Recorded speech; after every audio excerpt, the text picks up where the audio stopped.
एक शानदार बर्फ का महल में स्नो क्वीन रहती थी, जो बहुत खूबसूरत और नेक दिल थी। बर्फ से ढके हुए महल के करीब ही साहू नाम का गांव था, जहां लोग अक्सर बर्फ की मलका और उसके चमकते महल की कहानियां सुनाते थे। उनमें एक बहादुर सी लड़की थी, जिसका नाम नूर था, जो बर्फ के महल जाने और बर्फ की मलका से मिलने का ख्वाब देखती थी। एक दिन नूर ने बर्फ के महल जाने का फैसला किया। उसने अपने सबसे गर्म कपड़े पहने और दौड़ दौड़ तक चमकते महल की तरफ रवाना हो गई।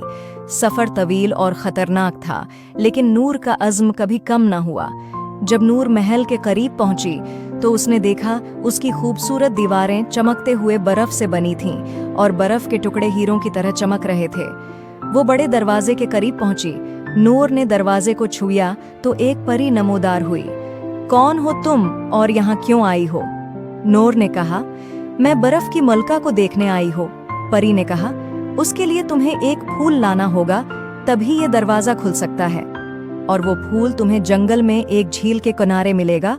और परी ने नूर को एक जादुई सितारा दिया जो चमक रहा था और कहा, ये तुम्हारे काम आएगा। नूर ने जंगल में जाने का फैसला किया। जंगल में चलते चलते वो एक झील तक पहुंची और उसने वो फूल तलाश किया। नूर ने फूल को देखा और उतारने की कोशिश की तो बहुत से मगरमच्छ ने हमला कर दिया। नूर देखकर डर गई, मगर फिर उसने बहादुरी से उनका मुकाबला किया और फूल हासिल कर लिया। नूर फूल लेकर महल गई। दरवाजा खुद ब खुद खुल गया। महल के अंदर हर चीज बर्फ से बनी थी, फर्नीचर से लेकर नाजुक फानूस तक। अचानक बर्फ की मलका जाहिर हुई, जो खालिस सफेद लिबास और बर्फ के क्रिस्टल का ताज पहने हुई थी। खुश आमदीद नूर, मैं तुम्हारा इंतजार कर रही थी। तुम्हारी बहादुरी और अज़्म ने तुम्हें यहाँ तक पहुँचाया है। नूर हैरत ज़दा होकर झुक गई। बर्फ की मलका ने नूर को शानदार बर्फानी मुजस्मे और दलक्ष बर्फानी बाग दिखाए।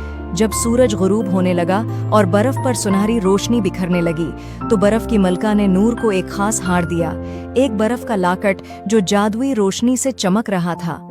ये तुम्हारी हर मुश्किल में मदद करेगा, बर्फ की मलका ने कहा। नूर ने बर्फ की मलका का शुक्रिया अदा किया और वो वापस गायों की तरफ रवाना हो गई। उम्मीद है आपको स्टोरी पसंद आई होगी। Please like and subscribe my YouTube channel.